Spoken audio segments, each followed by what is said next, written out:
окупанти збирають ще. Nous devons aider le continent africain. To live with us the European dream. Good friend of Taiwan.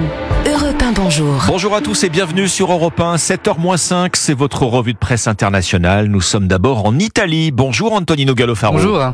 Vous êtes à Rome pour Europe 1, à la une de tous les journaux, ce texte publié par le Vatican et qui donne la définition de ce que doit être pour l'Église catholique la dignité humaine. Dignitas Infinita, c'est le nom du document publié hier par le Saint-Siège pour rappeler les grandes lignes de l'Église sur les questions de société. Le quotidien des évêques italiens, Avenire, et on résume le contenu avec ce titre: Comment peut être violée la dignité humaine? De son côté, le Corriere della Sera a mis l'accent sur deux questions en particulier. Le journal écrit que le pape invite à interdire partout la GPA et qu'il rappelle que la théorie du genre peut être très dangereuse. Vatican News, le média du Vatican, est plus pragmatique. Il dresse carrément une liste des graves violations de la dignité humaine.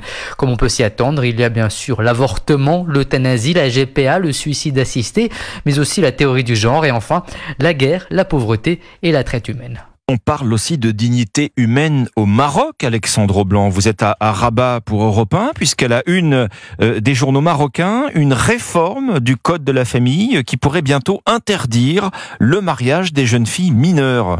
Oui, c'est sans doute la mesure, selon Média 24, la plus attendue par les progressistes marocains, alors que le mariage des filles de moins de 18 ans est toujours pratiqué. 13 000 dérogations ont été accordées en 2020 pour ces unions, explique le site d'information. Leur interdiction est donc réclamée par une partie de la société civile, par des partis politiques également, qui veulent aussi abolir la polygamie, rapporte tel quel, ou encore garantir l'égalité dans l'héritage ou dans la garde des enfants après un divorce. Mais attention à ne pas trop espérer, prévient Maroc Diplomatique.